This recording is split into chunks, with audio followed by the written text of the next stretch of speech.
Sintayong beri 3 syarat bagi pemain yang ingin dinaturalisasi jadi WNI dan perkuat timnas Indonesia.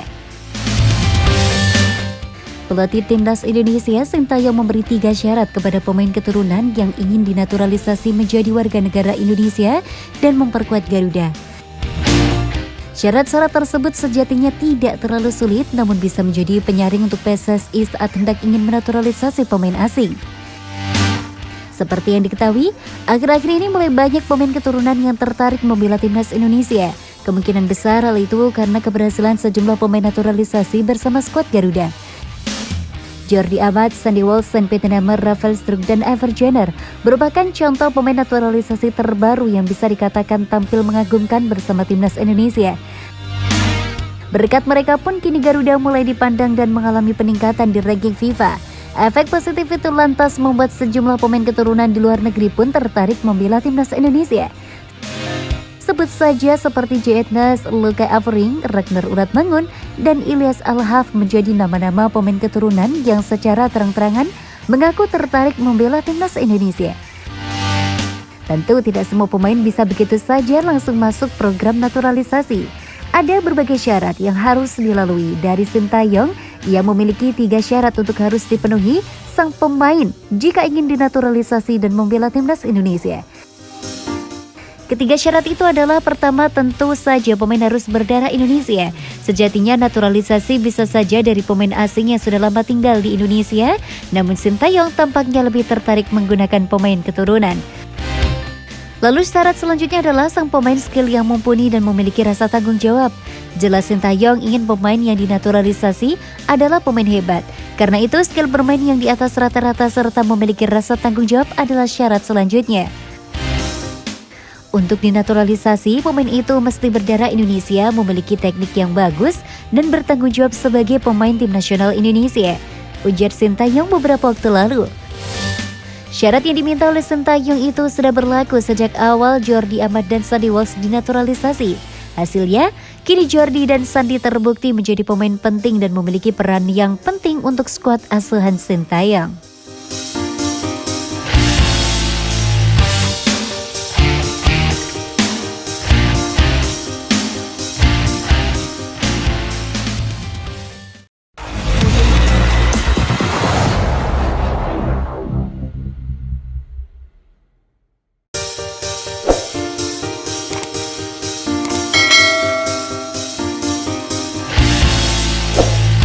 Indra Safri istirahat dulu.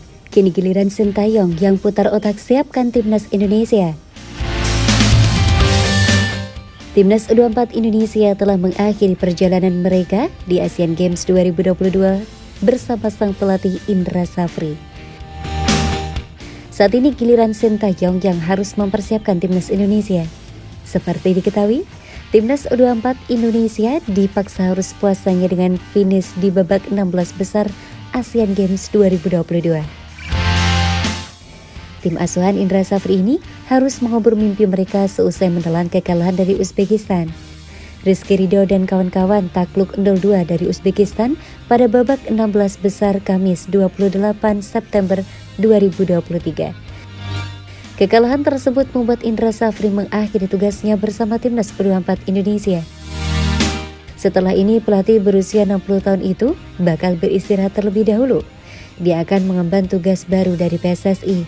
Pelatih asal Sumatera Barat itu telah langsung diberi tanggung jawab lain setelah berjuang bersama timnas U24 Indonesia. Indra Safri akan langsung fokus menangani timnas U20 Indonesia. Tugas ini memang menjadi tanggung jawab baru baginya. Sebelumnya timnas U20 Indonesia ditangani oleh Sintayong. Akan tetapi setelah Piala Dunia U20 gagal bergulir di Indonesia, akhirnya Sintayong fokus pada 2 tim nasional juga. Juru taktik asal Korea Selatan itu diminta fokus menukangi timnas U23 Indonesia dan timnas Indonesia senior. Untuk itu, berhubung belum ada agenda terdekat buat timnas U20 Indonesia, mantan pelatih Bali United ini bakal beristirahat terlebih dahulu.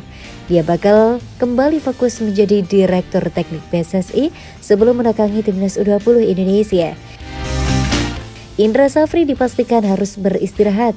Kini saatnya Sintayong yang harus segera mempersiapkan timnas Indonesia.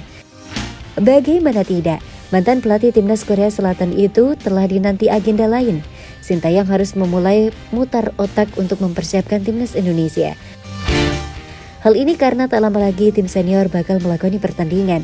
McClough dan kawan-kawan dipastikan bakal tampil di kualifikasi Piala Dunia 2026 zona Asia pada putaran pertama. Timnas Indonesia akan menjalani pertandingan melawan Brunei Darussalam dengan sistem kandang dan tandang. Untuk laga kandang, skuad Garuda bakal menjamu Brunei Darussalam di Stadion Gelora Sriwijaya Jakabaring, Palembang, Sumatera Selatan. Laga ini dijadwalkan berlangsung pada 12 Oktober 2023. Sementara laga tandang bakal bergulir di Stadion Hassan Al-Bolkiah, Brunei Darussalam, 17 Oktober 2023. Melihat jadwal ini, tentu saja Sintayong bakal segera memanggil pemain-pemain timnas Indonesia. Untuk laga ini, pelatih berusia 54 tahun itu diyakini bakal memanggil pemain-pemain terbaik. Apalagi agenda ini bertepatan dengan jeda internasional resmi FIFA. Laga ini menjadi pertandingan penting untuk timnas Indonesia. Apabila timnas Indonesia meraih kemenangan pada laga melawan Brunei Darussalam, mereka dipastikan bisa lolos ke putaran kedua yang mana sudah ditunggu di grup F. Dalam grup ini, tim Merah Putih sudah ditunggu oleh Irak, Vietnam, dan Filipina.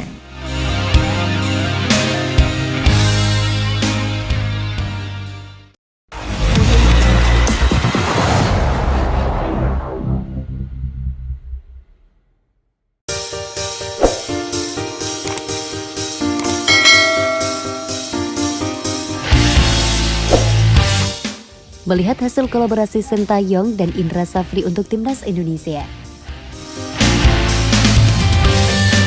Melihat hasil kolaborasi Sintayong dan Indra Safri untuk timnas Indonesia menarik untuk diulas. Sebagaimana diketahui, pelatih timnas Indonesia saat ini dipegang oleh juru taktik asal Korea Selatan Sintayong. Saat baru mulai menangani timnas Indonesia, pelatih berusia 52 tahun itu langsung menangani tim nasional sejak kelompok U19 hingga senior. Akan tetapi padatnya jadwal timnas Indonesia di 2023 membuat Sintayong keteteran. Sejak awal 2023 ini, Sintayong dihadapkan dengan ajang Piala Asia U20 dan persiapan Piala Dunia U20 yang seyogyanya digelar di Indonesia. Ditambah lagi, timnas Indonesia senior juga memiliki agenda FIFA Matchday pada bulan Maret lalu. Sebab itu, ajang SEA Games 2023 di Kamboja kemudian diambil alih oleh Indra Safri, pelatih kawakan yang kala itu tengah menduduki jabatan sebagai Direktur Teknik PSSI. Ini menjadi pertama kali bagi Indra Safri memegang jabatan pelatih timnas Indonesia kembali setelah sekian lama melepas status pelatih. Selain itu, ini menjadi awal mula munculnya kolaborasi antara Sintayong dan Indra Safri. Ya, pada SEA Games 2023 lalu, Indra Safri melakukan serangkaian seleksi untuk pemain yang akan dibawa ke SEA Games 2023 Kamboja. Di antaranya yang lolos ex-pelatih timnas Indonesia U19 di Piala AFF 2013 itu mengkombinasikan pemain-pemain anyar pilihannya dengan pemain yang telah dibentuk oleh Sintayong. Beberapa nama anyar yang dibawa di antaranya adalah Muhammad Haikal Al-Hafiz dan Jim Kelly-Schreier. Sedangkan nama anak didik Sintayong ada Marcelino Ferdinand, Pratama Arhan, hingga kapten tim Rizky Ridho. Hasilnya luar biasa. Kolaborasi ini sukses membuat Indonesia meraih medali emas SEA Games setelah 32 tahun lamanya. Indra Safri pun mengakui bahwa meski Sintayong tidak turun langsung, namun ada peran pelatih asal Korea Selatan itu dalam keberhasilan ini. Kalau peran Coach Shin, saya pikir beliau sedang bekerja di sepak bola Indonesia. Berarti beliau adalah orang yang berperan di sepak bola Indonesia, ujar Indra Safri. Kesuksesan ini membuat kolaborasi keduanya berlanjut. Melalui PSSI, kedua pelatih top timnas Indonesia itu mendapat pembagian tugas untuk membawa nama Indonesia. Indra Safri bertanggung jawab untuk timnas Indonesia U20 dan Asian Games, sedangkan Sintayong diplot untuk memegang timnas U23 dan senior. Kolaborasi ini kembali manjur saat gelaran Piala AFF U23 2023 lalu. Kala itu Sintayong kesulitan membentuk skuad karena tidak bisa bergabungnya para pemain aboard dan ditahannya beberapa pemain oleh tim. Meski begitu, nama-nama pemain yang diorbitkan Indra Safri di SEA Games 2023 giliran yang menjadi pilihan Sintayong. Hasilnya skuad Garuda sukses melaju hingga babak final pada ajang ini sebelum akhirnya kalah adu penalti di babak final. Dengan kolaborasi di antara kedua pelatih ini, timnas Indonesia kini seperti memiliki banyak pemain dengan kemampuan yang di atas rata-rata.